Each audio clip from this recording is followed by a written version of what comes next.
It's mail day. So this package is super special. This box and one other box, a guy I used to get a lot of wood from back in the day, he passed away. And his son sold what was left. And this is Manzanita. Some of you might recognize this writing, Rocky Bemis. Great brother in the Lord. Woodworker, sold a bunch of wood from California. Look at the figure on this sucker. Probably cast it with resin. Look at the burls on that.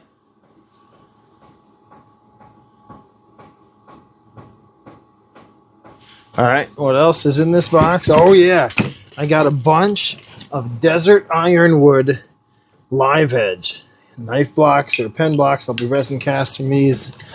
If you don't know what resin casting is,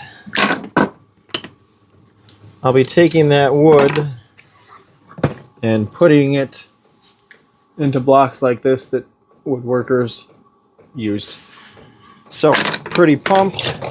Some more desert ironwood. Some nice figure, all live edge. Oh yeah. The other box is a huge box, and we will be opening that on our YouTube.